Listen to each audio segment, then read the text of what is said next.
तो दोस्तों आज मैं एक्सप्लेन करने वाला हूँ एक बहुत ही बेहतरीन इंडोनेशियन हॉरर मूवी को जिसका नाम है शटर। ये रिसेंटली ही नेटफ्लिक्स के ऊपर रिलीज करी गई है जो कि असल में रीमेक है 2004 वाली मूवी का। लेकिन यहाँ पर काफी सारी चीजें डिफरेंट हैं, बहुत कुछ इसके अंदर ऐड करा गया है जो कि काफी इंटरेस्टिंग है, आपको देखने में काफी मजा आएगा। और रिसेंटली मैंने एक्सप्लेन करा है रिमेंबर पार्ट 2 को, यानी कि रिमेंबर के सीक्वल को। इनकेस आपने मिस कर दी है जाकर देख लीजिए, काफी अच्छी कहानी है, उसका लिंक आपको नीचे डिस्क्रिप्शन पिन कमेंट में मिल जाएगा। तो चलिए अब बिना किसी देरी के चलते हैं सीधा वीडियो की तरफ। मूवी की स्टार्टिंग में हम डार्विन नाम के व्यक्ति को देखते हैं जो कि जकार्ता का एक बहुत ही फेमस फोटोग्राफर है और उसकी स्पेशलिटी ये है कि वो डिजिटल कैमरा के बजाय एनालॉग कैमरा का इस्तेमाल करता है। और वो अपने कुछ स्टूडेंट्स को फोटोग्राफी के बारे में बता रहा था, लाइक कि कैसे उन्हें हर एक फोटोग्राफ इमोशंस और फीलिंग्स के साथ में कैप्चर करना चाहिए। अब सीन शिफ्ट होता है जहां पर हम डार्विन और उसके दोस्तों को देखते हैं जिनके नाम हैं टियो, रेजा, अबी और डार्विन की गर्लफ्रेंड पिया। और वो सभी वहां पर टियो की वेडिंग को अटेंड करने आए हुए थे।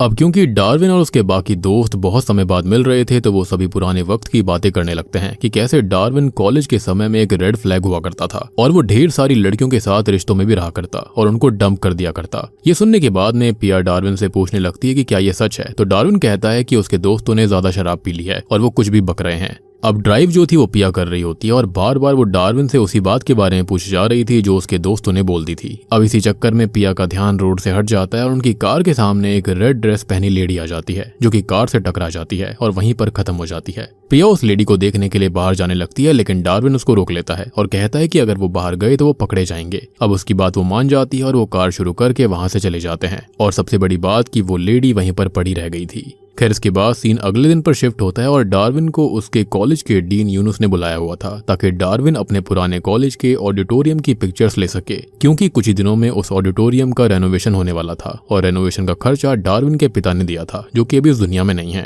फिर इसके बाद में डार्विन एक स्पीच देता है और वो पूरे ऑडिटोरियम की पिक्चर्स ले रहा होता है, लेकिन वो चेंजिंग रूम में थोड़ा सा अनसेटलिंग फील करता है। फिर डार्विन एक ग्रुप फोटो लेता है और वो कैमरा के अंदर किसी लेडी को देखता है जो कि ग्रुप के लोगों के बीच खड़ी हुई थी। वो वही लेडी होती है जिसको पिया ने कार से उड़ा दिया था। लेकिन डार्विन ये देखता है कि रियल लाइफ में वहां पर कोई भी लेडी नहीं थी, लेकिन वो इन सब से काफी डर चुका था और वो किसी तरह नॉर्मल बर्ताव करके बाकियों के साथ अपनी ग्रुप फोटो ले लेता है। अब घर जाकर वो अपनी सभी पिक्चर्स को डेवलप करता है और वो ये देखता है कि जो पिक्चर्स उसने क्लिक करी थी वो सभी की सभी खराब थी, उनमें किसी तरह का रिफ्लेक्शन आ रहा था। फिर वहां पिया आती है और वो उससे ये कहती है कि उसे काफी गिल्टी फील हो रहा है उस लेडी के बारे में सोचकर। लेकिन डार्विन को तो उस लेडी की परवाह भी नहीं थी, बल्कि वो तो उसके बारे में भूल भी गया था और वो पिया से भी उस लेडी के बारे में भूल जाने के लिए कहने लगता है। अब डार्विन एक कैमरा शॉप पर जाता है और वो शॉप के ओनर को अपने कैमरा का लेंस चेक करने के लिए कहता है। तो ओनर तो ये कहता है कि कैमरा का लेंस तो बिल्कुल ठीक है। और तब जाकर डार्विन उसको अपनी कैप्चर करी हुई पिक्चर्स दिखाता है और पिक्चर्स देखकर वो ओनर ये कहता है कि डार्विन ने तो भूतों को कैप्चर कर लिया है। और उसकी ये बात सुनकर डार्विन काफी सीरियस हो गया था, लेकिन तभी शॉप ओनर हंसने लगता है क्योंकि वो तो मजाक कर रहा था। वो डार्विन को बताता है कि वो रिफ्लेक्शन जो है वो पिक्चर्स के अंदर असल में लाइटनिंग की वजह से हुआ होगा। खैर इसके बाद में हम पिया को देखते हैं जो कि काउच पर बैठकर म्यूजिक सुन रही थी कि तभी उसे डेवलपिंग रूम से कुछ आवाज आती है। तो वो अंदर जाती है, रूम का दरवाजा अपने आप बंद हो जाता है और वो देखती है कि वॉश बेसिन में कुछ पिक्चर्स पड़ी हुई थी कि तभी उस वॉश बेसिन में से किसी के बाल बाहर आने लगते हैं और ये देखकर पिया बहुत डर जाती है। अब इसी के चलते वो बाहर भागने की कोशिश करती है लेकिन दरवाजा तो बंद हो गया था और हम देखते हैं कि उस वॉश बेसिन में से वही लेडी बाहर निकल रही थी जो कि बहुत ही ज्यादा भयानक दिखाई दे रही होती है। और तभी हम देखते हैं कि ये सब असल में पिया का नाइटमेयर था और डार्विन ने उसे आकर उठा दिया था। अब पिया बहुत ही ज्यादा डर गई थी और उसको लग रहा था कि शायद उस लेडी का भूत उसे हॉन्ट करने की कोशिश कर रहा है। और पिया ने डार्विन की वो पिक्चर्स भी देख ली थी। अब वो जिद करने लगती है और वो डार्विन को उसी जगह पर जाकर चेक करने के लिए कहती है जहां पर उसने उस लेडी को टक्कर मारी थी। अब डार्विन पिया को उस जगह पर लेकर जाता है और वो दोनों उस जगह पर जाकर एक वेंडर से पूछते हैं कि क्या वहां पर कोई हादसा हुआ था। तो वो वेंडर कहता है कि नहीं, वहां पर कोई भी केस नहीं आया है। और इतने में ही रेजा भी डार्विन को कॉल करके कंफर्म कर देता है कि उस इलाके से किसी भी ऐसे केस के बारे में कुछ भी नहीं आया है। खैर डार्विन तो इससे रिलैक्स हो गया था, लेकिन पिया अभी भी चिंता में थी।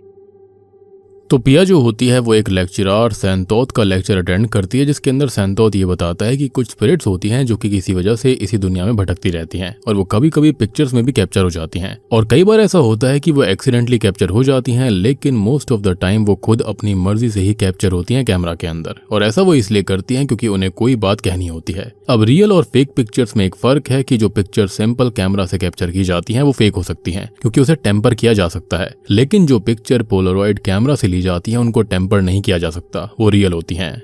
अब फिर हम डार्विन को देखते हैं जो कि उन ग्रुप फोटोज को डेवलप कर रहा था जो उसने ली थी, और उसके अंदर वही लेडी कैप्चर हुई थी और वो अचानक से उस पिक्चर के अंदर मूव करने लगती है कि तभी वहां पर पिया जाती है। अब अचानक से होता यह है कि डार्विन का फोन बजने लगता है तो वो बाहर उसको अटेंड करने जाता है एंड शॉकिंगली फोन पर पिया होती है और इससे डार्विन बहुत डर गया था। वो देखता है कि डेवलपिंग रूम के अंदर कोई भी नहीं है, यानी कि वहां पर पिया कभी आई ही नहीं थी। खैर वो ये सारी बात उसको बताता है और पिया डार्विन के साथ सैंतोत के पास जाती है। वो दोनों उसे वो पिक्चर दिखाते हैं और उसको देखने के बाद सैंतोत कहता है कि वो किसी लेडी की स्पिरिट है और वो शायद से कुछ कहना चाह रही है और शायद वो किसी चीज के लिए रुक गई है और बहुत वक्त से वहीं पर भटक रही है और इसका पता लगाने के लिए डार्विन और पिया को कुछ करना होगा।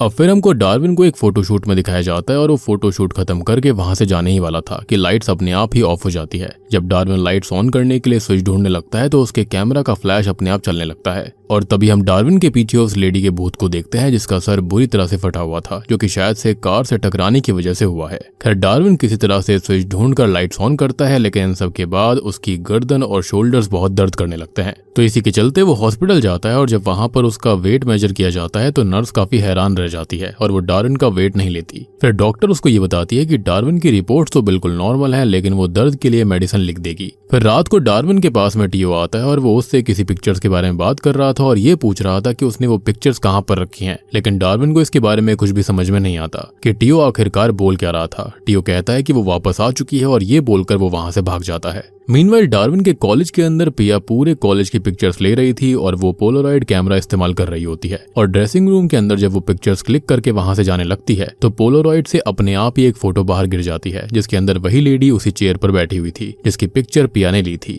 कि तभी वहां पर वॉल पर लगी एक पिक्चर नीचे गिर पड़ती है जिसमें यूनुस के साथ वही लड़की थी।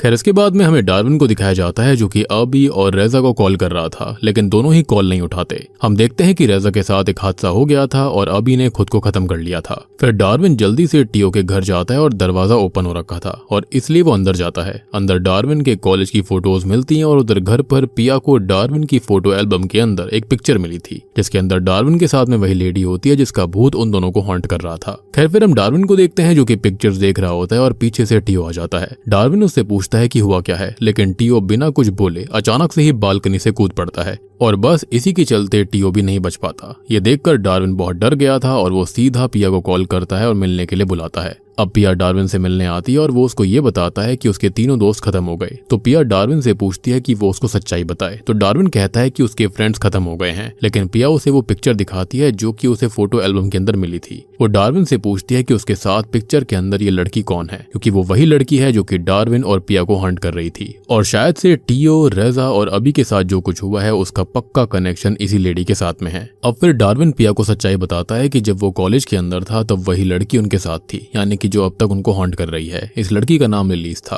खैर उसके दोस्त लिलीस को परेशान करते रहते थे, लेकिन डार्विन को ये पसंद नहीं था और एक दिन ऐसे ही जब डार्विन के दोस्त लिलीस को परेशान कर रहे थे तो लिलीस अपनी नोटबुक गिराकर चली जाती है। तो डार्विन उसे उसकी नोटबुक देता है। उस नोटबुक में डार्विन ने लिलीस की पिक्चर रखी हुई थी जो कि डार्विन ने क्लिक करी थी और डार्विन ने वो पिक्चर्स तब क्लिक करी थी जब लिलीज अपना डांस परफॉर्म कर रही थी। खैर इसके बाद में उन दोनों के बीच में बातें होना शुरू हो गई थी और धीरे धीरे वो रिश्ते में आ गए और लिलीज उससे बहुत प्यार करने लगी थी। वो डार्विन से बहुत ही ज्यादा ऑब्सेस्ड भी हो गई थी और इसी ऑब्सेशन में लिलीज ने डार्विन को एक एनालॉग कैमरा गिफ्ट किया था जो कि काफी महंगा भी था। खैर फिर यहाँ पर पिया ये पूछती है क्या फिर डार्विन ने भी लिलीज से प्यार किया था, तो डार्विन कहता है कि नहीं, वो उससे प्यार नहीं करता था।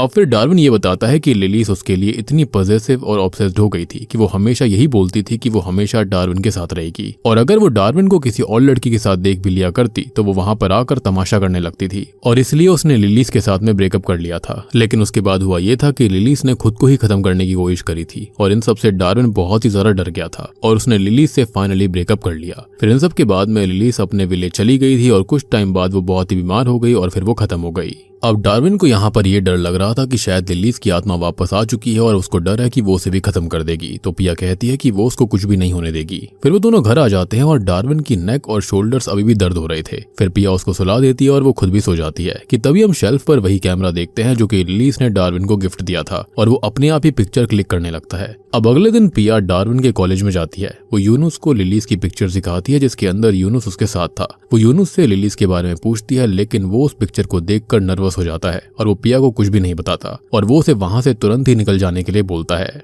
फिर इसके बाद में पिया खुद रिसर्च करती है और उसको लिलीज के हॉस्टल का पता चल जाता है। वहीं से उसे लिलीज के घर का एड्रेस भी मिल गया था। मीनवाइल डार्विन की नेक अभी भी दर्द हो रही थी और तभी उसके पास पिया आती है। वो उसे बताती है कि उसे लिलीज के घर का एड्रेस मिल गया है और वो दोनों अभी वहां के लिए निकलेंगे। फिर रात को वो दोनों कार में जाने लगते हैं और रास्ते में डार्विन पीछे सड़क पर लिलीज के गोश्त को देखता है, जो कि उठकर डार्विन की कार की तरफ भागने लगती है और उसे अपनी तरफ आता देखकर डार्विन कार भगाने लगता है कि तभी पिया भी जाग जाती है। अब लिलीज डार्विन को हॉन्ट कर रही थी और वो कार की विंडो के बाहर से अंदर झांकने लगती है और वो इतनी ज्यादा भयानक लग रही होती है कि उसको देखकर डार्विन कार को फुल स्पीड में भगाने लगता है और अचानक से लिलीज कार की विंडशील्ड पर आकर बैठ जाती है। अब इसी के चलते अचानक से ही डार्विन ब्रेक्स लगा देता है और पिया को वो इन सब के बारे में कुछ नहीं बताता कि आखिरकार उसने क्या देखा। खैर अब ये दोनों ही एक मोटल में रुकते हैं और पिया डार्विन को बताती है कि उसने यूनुस से लिलीज के बारे में पूछा था, लेकिन उसने उसे कुछ भी नहीं बताया और उसने थोड़ी बहुत रिसर्च करी थी और उसको ये पता चला कि लिलीज को कॉलेज से निकाल दिया गया था। खैर इसके बाद पिया नहाने चली जाती है और डार्विन सो जाता है, लेकिन अचानक से ही लिलीज डार्विन की छाती पर बैठकर उसका गला दबाने लगती है और अचानक से फिर गायब हो जाती है। डार्विन को लगता है कि शायद ये उसका वहम था और तभी लिलीज डार्विन का सर पीछे से पकड़कर खींचने लगती है और इससे डार्विन दर्द में चिल्लाने लगता है। अब डार्विन के चिल्लाने की आवाज सुनकर वहां पर पिया आ गई थी। उसको लग रहा था कि पक्का यहाँ पर वही स्पिरिट है और वो अपने पोलराइड कैमरा से रूम की पिक्चर्स क्लिक करने लगती है ताकि उसको पता चल सके कि लिलीज कहाँ पर है। और तभी लिलीज पिया के सामने आ जाती है और वो इतनी भयानक दिख रही थी कि पिया इससे बहुत डर जाती है और अचानक से वो जाग उठती है क्योंकि असल में वो शावर में ही सो गई थी। खैर फिर अगली सुबह डार्विन और पिया लिलीज के गाँव पहुंच जाते हैं और वहां पर उनको एक लेडी मिलती है जो कि अपने बेटे के साथ कहीं जा रही थी। तो पिया उस लेडी से लिलीज के घर का एड्रेस पूछती है और वो पिया को एड्रेस बताने लगती है, लेकिन उस लेडी का जो बेटा था वो बार बार डार्विन की ओर ही देख रहा था और वो थोड़ा सा घबराया हुआ लग रहा होता है। खैर फिर इसके बाद में वो दोनों लिलीज के घर पहुंच जाते हैं और वहां पर उन्हें लिलीज की माँ सारी मिलती है, जो कि उनको बताती है कि लिलीज बहुत थक गई थी और इसलिए वो अपने रूम में सो रही है। ये बात सुनकर वो दोनों काफी हैरान थे क्योंकि उनको बताया गया था कि लिलीज काफी साल पहले ही खत्म हो गई थी। खैर सारी उनको ये कहती है कि लिलीज ने तो नहीं बताया कि उसके दोस्त यहाँ पर आने वाले हैं। फिर वो उन दोनों को अंदर बैठने को कहती है और खुद वो बाहर किसी काम के लिए निकल गई थी। वो ये कहती है कि वो 5 मिनट में आ जाएगी। जब डार्विन और पिया अंदर जाकर बैठते हैं तो उन्हें पूरे घर के अंदर कैम्फर दिखता है, यानी कि कर्पूर, और ये एक एरोमेटिक ओडर वाला पाउडर था जो कि गंदी बदबू को कवर करा करता और फंगस लगने से भी रोकता है। खैर फिर वो दोनों फ्लोर पर बिखरे हुए कर्पूर का पीछा करते हुए लिलीज के रूम में पहुंच जाते हैं और वहां पर उनको लिलीज मिलती है जो कि सो रही थी। लेकिन जैसे ही डार्विन उसको उठाने के लिए जाता है तो वो दोनों देखते हैं कि वहां बिस्तर पर लिलीज नहीं थी बल्कि उसका कंकाल पड़ा हुआ था। कि तभी वहां पर सारी आ जाती है। अब सारी उनको बताती है कि उसकी बेटी के खत्म होने के बाद वो अकेली पड़ गई थी और वो अपनी बेटी को दफन करना नहीं चाहती थी। अब पिया और डार्विन उसे सारी बात बता देते हैं कि लिलीज उनको दिखाई दे रही है और वो उनको हॉन्ट भी कर रही है और शायद से वो उन्हें ये कहना चाहती है कि वो दोनों सारी के पास जाकर लिलीज की बॉडी को दफन कर दे, क्योंकि सारी ने इतने सालों से उसके कंकाल को रखा हुआ था। सो अब लिलीज की स्पिरिट भटक रही है और उसका फ्यूनरल करने के बाद ही लिलीज को शांति मिलेगी और ये बात सुनकर सारी मान जाती है। अब फिर एक गांव का आदमी डार्विन और पिया को ये बताता है कि 5 साल पहले लिलीज ग्रेजुएशन कंप्लीट करके आई थी और इसका मतलब ये था कि लिलीज ने सबसे ये बात छुपाई थी कि उसको निकाल दिया गया था। खैर अब वो आदमी उनको ये बताता है कि कॉलेज से आने के बाद में लिलीज खुद को अपने रूम में बंद रखा करती थी और उसने खाना पीना तक छोड़ दिया था, जिस वजह से वो बहुत ही ज्यादा बीमार हो गई और एक दिन उसने छत से कूदकर खुद को खत्म कर लिया। अब लिलीज की स्पिरिट के फोरहेड पर हमने जो निशान देखा था वो इसी वजह से हुआ होगा। खैर अब वो आदमी ये बोलता है कि लिलीज असल में सारी की एक लौती संतान थी और उसके खत्म होने के बाद में सारी की मेंटल स्टेबिलिटी खराब हो गई और सारी लिलीज की बॉडी को दफन करना नहीं चाहती थी। जब गांव के लोगों ने लिलीज की बॉडी को दफन करना चाहा तो सारी ने खुद की ही जान लेने की कोशिश करी और इसलिए विलेज के लोगों ने लिलीज की बॉडी को नहीं दफनाया और फिर उसे पीछे वाले कमरे में शिफ्ट कर दिया गया था और तब से उसका कंकाल यानी कि उसका शरीर वहीं पर पड़ा हुआ है। खैर फिर इसके बाद में लिलीज का फ्यूनरल होता है और हम लिलीज की स्पिरिट को डार्विन के पीछे बैठा देखते हैं। खैर फिर फ्यूनरल होने के बाद में डार्विन और पिया अपने घर लौट जाते हैं और डार्विन एक फोटोशूट पर चला जाता है। पिया घर पर ही थी और तभी वहां पर कैमरा जो कि शेल्फ पर रखा हुआ था वो अपने आप एक पिक्चर क्लिक करता है और जब पिया चेक करती है तो उस कैमरा के अंदर एक रील भी थी। तो पिया जल्दी से डेवलपिंग रूम के अंदर जाती है और उन पिक्चर्स को डेवलप करने लगती है। मीनवाइल डार्विन फोटोशूट कर रहा था कि तभी वो एक मॉडल को देखकर काफी डर जाता है और वो उस मॉडल को कपड़े चेंज कर आने के लिए बोलता है, लेकिन उन्हें उसी ड्रेस में फोटो चाहिए थी। तो डार्विन ऐसे ही पिक्चर्स क्लिक करने लगता है। मीनवाइल पिया ने वो फोटोज डेवलप कर ली थी और उनमें वो लिलीज की स्पिरिट को देखती है जो कि उस रूम के अंदर रखी हुई एक शेल्फ की तरफ जा रही थी और जब पिया उस शेल्फ को चेक करती है तो उसे उस शेल्फ के ऊपर कुछ फोटोज की एक नेगेटिव रील मिलती है यानी कि फिल्म मिलती है। वो उन्हें भी डेवलप करने के लिए चली जाती है। मीनवाइल डार्विन जब उस मॉडल की पिक्चर्स ले रहा था तभी उसे उस मॉडल की जगह लिलीज दिखने लगती है और वो ये देखकर वहां से भागने लगता है, यानी कि लिलीज की आत्मा को अभी भी शांति नहीं मिली थी। और यहाँ पर जो कुछ दिखाया जा रहा था बात उससे कई ज्यादा गहरी थी, यानी कि असली पत्ते और राज खुलने अभी बाकी थे। खैर वो भागकर लिफ्ट के पास जाता है, लेकिन लिफ्ट के अंदर भी वो लिलीज को ही देखता है, तो वो वहां से भागने लगता है कि तभी उसको पिया मिलती है जो कि उसको गले लगा लेती है। और फिर हम देखते हैं कि वो पिया थी ही नहीं बल्कि वो तो लिलीज की आत्मा थी। और उसको देखकर डार्विन विंडो से बाहर जाता है और विंडो से बाहर एक स्टेयर थी जिसकी हेल्प से वो नीचे जाने लगता है, लेकिन लिलीज भी उसके पीछे उल्टी नीचे उतर रही होती है, जो कि काफी डरावना मंजर था। और वो डार्विन को हॉन्ट करके नीचे फेंकने की कोशिश कर रही थी और फाइनली वो डार्विन को नीचे फेंक ही देती है, क्योंकि डार्विन काफी हाइट से नीचे गिरा था तो यहाँ पर उसके साथ गलत हो जाता है, जिसके चलते वो वहीं पर बेहोश हो गया था क्योंकि उसके सर में चोट आई थी। खैर उसके पास में ही लिलीज बैठी हुई थी जो कि डार्विन को ही एक टक देखे जा रही थी और फिर वो वहां पर आकर डार्विन को गले लगा लेती है। फिर हम देखते हैं कि आखिरकार लिलीज ये सब कर क्यों रही थी। असल में लिलीज डार्विन को हर जगह फॉलो करने लगी थी, इवन ब्रेकअप के बाद भी, लेकिन डार्विन के बहुत कहने पर भी लिलीज उसका पीछा नहीं छोड़ रही होती। तो रेजा, अबी और टियो ने एक प्लान बनाया और लिलीज की जिस दिन डांस परफॉर्मेंस थी तो असल में उसी दिन डार्विन के उन 3 दोस्तों ने उसे ड्रेसिंग रूम के अंदर घेर लिया था। उन्होंने लिलीज को डार्विन से दूर रहने के लिए बोला, लेकिन लिलीज ने टियो पर अटैक कर दिया था, जिसके बाद वो तीनों उसके साथ जबरदस्ती करने लगे। अब वहीं पास में से ही डार्विन गुजर रहा था और वो लिलीज की आवाज सुनकर वहां पर आ जाता है। वो अपने दोस्तों को रोकने की कोशिश करता है, लेकिन टियो उसे पिक्चर्स लेने के लिए बोलता है ताकि वो लिलीज को ब्लैकमेल कर सके और लिलीज फिर कभी डार्विन को तंग नहीं करेगी। और वो पिक्चर्स एविडेंस भी रहेंगी कि अगर कभी उन तीनों का नाम आया तो डार्विन और उसके पिता भी उसके साथ ही फंस जाएंगे। खैर अब ये तीनों लड़के लिलीज के साथ में जबरदस्ती करते रहे और डार्विन पिक्चर्स क्लिक करता रहा। इन सब के बाद में लिलीज पूरी तरह से टूट गई। फिर डार्विन के पिता ने यूनुस को पैसे देकर लिलीज को कॉलेज से ही एक्सपेल करने के लिए बोल दिया और डार्विन ने यूनुस को लिलीज की पिक्चर्स भी दी थी ताकि अगर लिलीज वहां से जाने से मना करे तो वो लिलीज को उन पिक्चर्स के जरिए ब्लैकमेल कर सके और उसका मुंह बंद रख सके। तभी तो यहाँ पर यूनुस डर गया था उन पिक्चर्स को देखकर। और एक और शॉकिंग चीज कि डार्विन के पिता के साथ कुछ हुआ नहीं था बल्कि उसको भी लिलीज की आत्मा ने ही खत्म किया। अब एक चीज तो यहाँ पर लिलीज के साथ बहुत बुरी हुई थी, लेकिन जब उसको ये पता चला कि उसे कॉलेज से भी एक्सपेल कर दिया जाएगा तो इन सब से तो लिलीज और भी ज्यादा टूट गई, क्योंकि वो कोई आम स्टूडेंट नहीं थी बल्कि वो एक स्कॉलरशिप स्टूडेंट हुआ करती थी और अब वो किसी और कॉलेज के अंदर एडमिशन भी नहीं ले सकती। और तो और उसका फोक डांसर बनने का सपना भी हमेशा के लिए टूट गया था और ये सारी चीजें जो कि डार्विन और उसके दोस्तों ने उसके साथ में करी थी वो भी उसे हमेशा याद रहने वाली थी और इसलिए लिलीज ने खुद को खत्म कर लिया था। खैर इन सब के बाद में हम ये देखते हैं कि डार्विन हॉस्पिटल में था और वो अभी भी जिंदा था। वहाँ पास में पिया भी बैठी हुई थी जो कि डार्विन को फोटोज देकर वहां से निकल जाती है, जो कि उसने डेवलप करी थी, जो कि असल में लिलीज की आत्मा ने वहां पर इशारा करके दिखाई थी। और वो वही लिलीज की पिक्चर्स थी जो कि डार्विन ने ली थी उस वक्त पे जब उसके साथ में गलत काम करा गया। खैर अब जब डार्विन डिस्चार्ज होकर घर जाता है तो वो पोलोरॉइड कैमरा से पूरे घर की पिक्चर्स लेने लगता है और लिलीज को बुलाने लगता है, लेकिन उसे लिलीज किसी भी पिक्चर के अंदर नहीं दिखती। फिर वो गुस्से में कैमरा नीचे फेंक देता है कि तभी वो कैमरा अपने आप एक पिक्चर क्लिक करता है जिसके अंदर वो देखता है कि लिलीज की स्पिरिट असल में उसके शोल्डर्स पर बैठी हुई थी और हॉस्पिटल में उस वेट मशीन पर डार्विन का वेट डबल शो हो रहा था और इसलिए वो नर्स इतनी हैरान थी। और असल में डार्विन की नेक और शोल्डर्स भी इसीलिए ही दर्द कर रहे थे क्योंकि इस पूरे टाइम लिलीज उसके शोल्डर्स पर ही बैठी रहती थी और उसने उसको कहा भी था कि वो कभी उसका पीछा नहीं छोड़ेगी। फिर लिलीज डार्विन के सर को पकड़कर उसे कंट्रोल करने लगती है और वो उसे विंडो से बाहर फेंक देती है,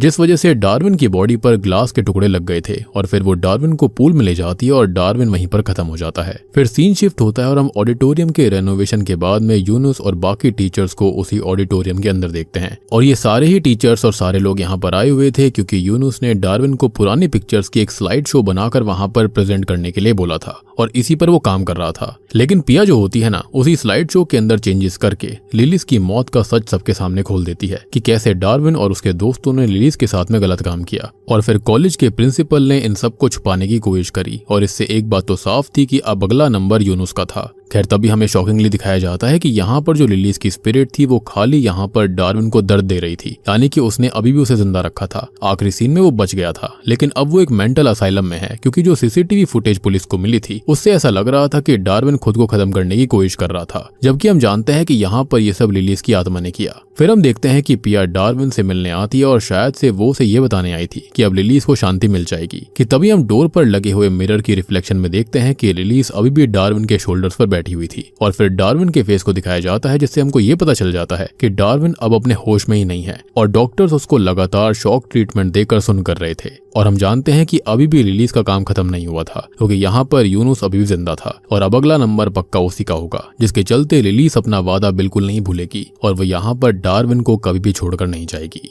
और बूम, इसी के साथ में शटर मूवी यहीं पर खत्म हो जाती है।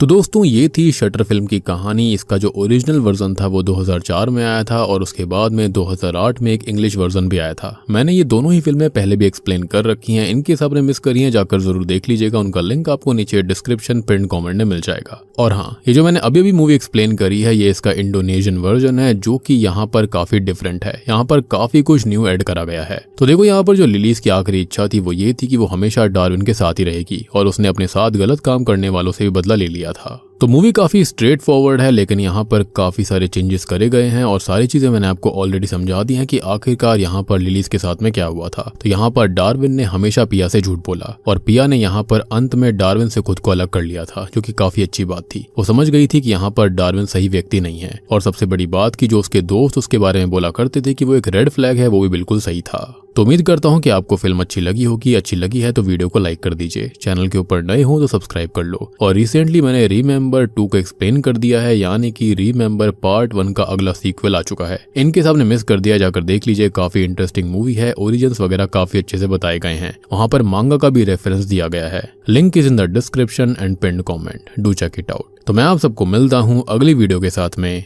तब तक के लिए